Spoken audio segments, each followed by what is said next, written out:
बिहार में बीजेपी के विजय रथ को रोकने के लिए जब महागठबंधन के साझेदार औपचारिक ऐलान के लिए पहुंचे तो मंच पर न आरजेडी के तेजस्वी यादव दिखे, न कांग्रेस से राहुल गांधी, न आरएलएसपी के उपेंद्र कुशवाहा, न हिंदुस्तानी आवाम मोर्चा के जीतन राम मांझी। मतलब बिहार में नरेंद्र मोदी और नीतीश कुमार को रोकने के लिए मजबूरी में महागठबंधन तो बन गया, लेकिन मन के भीतर की कड़वाहट खत्म नहीं हुई। बिहार की 40 लोकसभा सीटों में से महागठबंधन की छतरी तले आरजेडी 20, कांग्रेस 9, आरएलएसपी 5, हिंदुस्तानी आवाम मोर्चा 3 और वीआईपी 3 सीटों पर चुनाव लड़ेगी। इतना ही नहीं, सीपीआई-एमएल को आरजेडी ने अपने खाते से 1 सीट दी है। दलगत स्थिति सीटवार इस प्रकार है: राष्ट्रीय जनता दल 20, कांग्रेस 9, इस आशय के साथ भी कि राज्यसभा की पहली सीट बिहार कांग्रेस के किसी नेता को जाएगी, रालोसपा 5, हम 3, वीआईपी 3 और माले को 1 सीट राजद कोटे से। सियासत का मिजाज देखिए कि आरजेडी को बिहार में से 20 सीटों पर मानना पड़ा। ऐसे में तेजस्वी यादव समेत आरजेडी के दूसरे नेताओं को लालू प्रसाद यादव की कमी जरूर खल रही होगी, क्योंकि तेजस्वी पर सभी गठबंधन साझेदार ज्यादा सीटों के लिए लगातार दबाव बना रहे थे, लेकिन तेजस्वी के पास गठबंधन करने के सिवाय कोई दूसरा विकल्प नहीं था। तेजस्वी यादव, बड़े बड़े जो भी उपेंद्र कुशवाहा, जीतन राम मांझी, ये तमाम लोगों को आना था, क्यों नहीं आया? देखिए, सीधी सी बात है कि इन वक्त पे फॉर्मेट में चेंज किया गया, क्योंकि सिर्फ एक चरण के उम्मीदवारों और 2 विधानसभा उपचुनाव के उम्मीदवार की घोषणा करनी थी।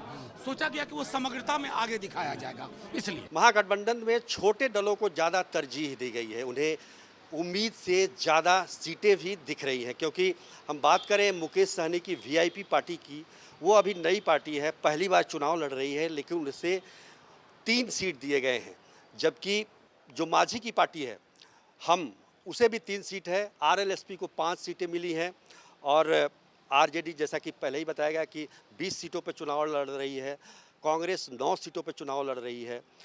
तो ये एक तरह से जो इसका हम देखते हैं तो इसमें छोटे दलों को ज़्यादा, और ख़ास तौर पर जो पॉकेट पार्टियां हैं, जो एक जातिगत पार्टियां हैं, जाति को लेकर चलती है, उसको ज़्यादा तरजीह दी गई है। मनोज झा कह रहे हैं कि गठबंधन में सब ठीक है, कांग्रेसी नेता कह रहे हैं कि गठबंधन में सब ठीक है।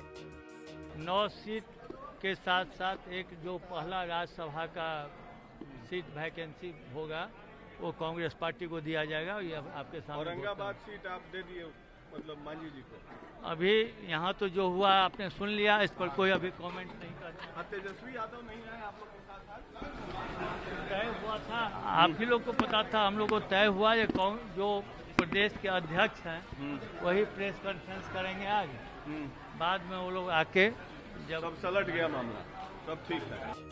सीटों के बंटवारे के औपचारिक ऐलान से ठीक पहले तेजस्वी यादव, शरद यादव, जीतन राम मांझी समेत कई नेताओं के बीच बैठक हुई, लेकिन सीटों के बंटवारे के ऐलान के मौके पर बड़े नेताओं की गैर मौजूदगी साफ साफ इशारा कर रही है कि दिल पर पत्थर रखकर सीटों के बंटवारे को कबूला गया है। आज तक से खास बातचीत में मनोज झा ने ऐलान किया कि शरद यादव आरजेडी के टिकट पर चुनाव लड़ेंगे।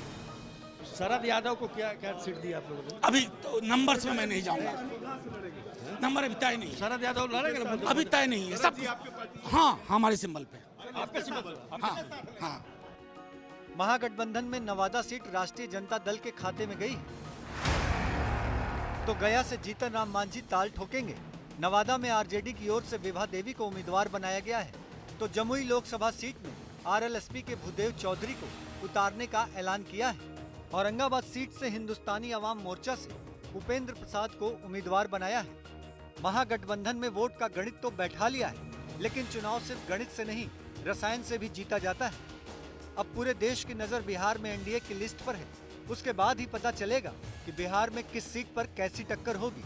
लालू यादव की गैर मौजूदगी में गठबंधन का गणित कामयाब रहेगा या सभी गुना भाग वोट के रसायन शास्त्र में ध्वस्त हो जाएंगे। आखिरकार महागठबंधन में सीटों का बंटवारा तय हो गया, लेकिन बड़े नेताओं की गैर मौजूदगी ने कई सवाल भी खड़े किए। बंटवारे में छोटे दलों की चांदी दिख रही है, कईयों को तो उम्मीद से ज़्यादा सीटें दी गई हैं। वहीं कांग्रेस को, जो कि 11 सीटें मांग रही थी, उन्हें 9 सीटों पर ही संतोष करना पड़ा। हालांकि अलग से कांग्रेस को एक राज्यसभा सीट देने की बात जरूर कही गई है।